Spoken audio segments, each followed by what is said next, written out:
salvação não iria acontecer, o juízo não ia acontecer. Por isso, irmão, que João, alguém que entendia sobre livro de propriedade, quando ele viu 7 selos, porque a Bíblia dá ênfase aos 7 selos, quando ele vê os 7 selos, ele sabe da importância daquele documento. Então ele começa a chorar, e ele chora muito. Por que ele chora, pastor Paulo? Porque no meio da visão, no meio da experiência, um anjo clama: quem é digno de abrir o livro e desatar os 7 selos?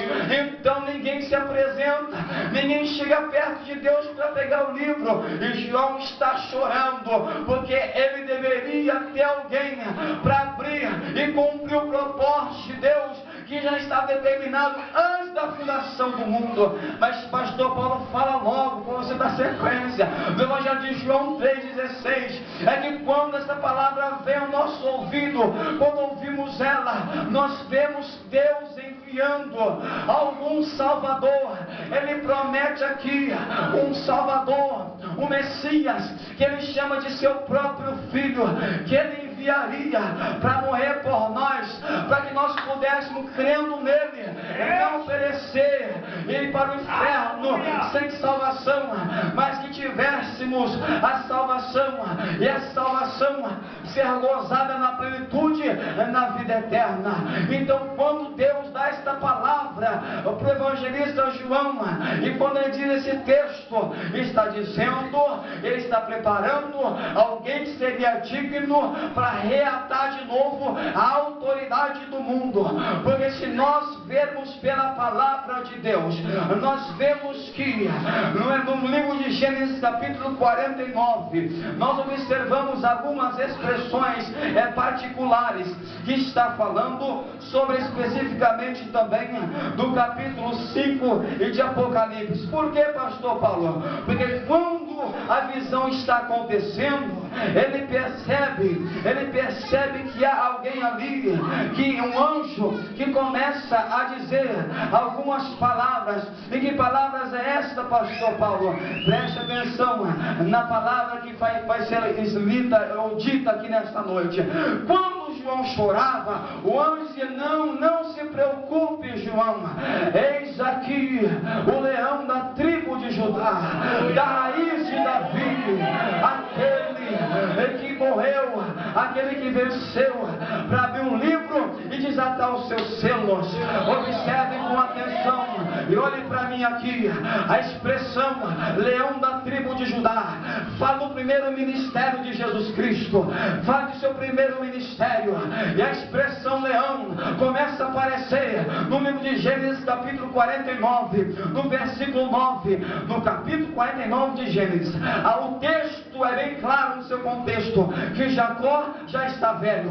Ele chama seus 12 filhos para dar a bênção. Mas quando vem o primogênito, o primeiro filho, Rubem, quando ele chega, Jacó não dá uma palavra muito boa para ele. Jacó: Rubem, você é um menino tão esforçado, você tem força, você tem vigor, mas é inconstante como a água. Você pegou, você me traiu, você teve relação sexual com uma das minhas esposas, chamada Bila. Você não é digno para isso, você é inconstante.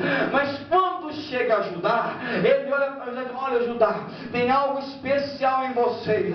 Você é um leãozinho, versículo 9. Da presa subsiste, ou subiste, filho meu, encurva-se e deita-se como um leão, e como um leão velho, que o despertará. Observe que a expressão leão começa a aparecer. A expressão leão na Bíblia fala de reino, fala de domínio, fala de poder para ajudar e para governar. Mas quando fala para ajudar como leãozinho, quer dizer que ele não será aquele que ia estar com o cetro na mão no última instância. Não, o reino iria continuar, o cetro ia passar na sua geração, nos seus filhos, na sequência, na genealogia de Judá, iria continuar até chegar à raiz de Davi, que é filho de Jessé, descendente da tribo de Judá. E observe com atenção, no versículo 10 diz: o cetro não se arredará de Judá, nem o legislador dentre os seus pés, até que venha Siló, e a ele se congregarão os povos. Observe que o cetro ia passar de geração em geração. A bênção da primogenitura, que era para Rubem, ele perdeu, mas Judá, com o coração em Deus, Deus deu para ele a bênção da primogenitura, e sobre sua descendência viria o Salvador, o Libertador. Observe com atenção, a expressão vem de Siló. A expressão vem de Siló tem vários argumentos teológicos para falar, mas na sua plenitude fala do Messias em sentido pleno, referindo a ele Jesus Cristo, que veio através da tribo de Judá. Jacó, irmãos, profetizou aqui que todos os povos seriam sujeitos e que ele traria grandes bênçãos espirituais. Quando nós vemos esse texto, nós temos que compreender mais algumas verdades. Mas pastor, que verdades são essas? A verdade é que o Cristo de Apocalipse capítulo 5 é o nosso Senhor Jesus. Por que, pastor? Porque de fato ele é o leão da tribo de Judá. Mas pastor Paulo, começa a pregar logo a lição espiritual. Não, espera mais um pouquinho, está ficando gostoso. Quem quer ouvir mais diz amém.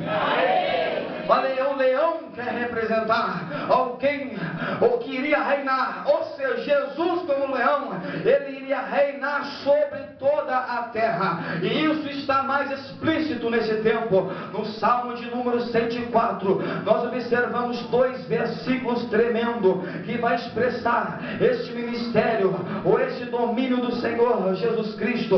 O Salmo 104, versículo 20 diz assim: ordenas a escuridão e faz-se noite, na qual saem todos os animais da selva, os leãozinhos bramam pela presa, e de Deus buscam o seu sustento.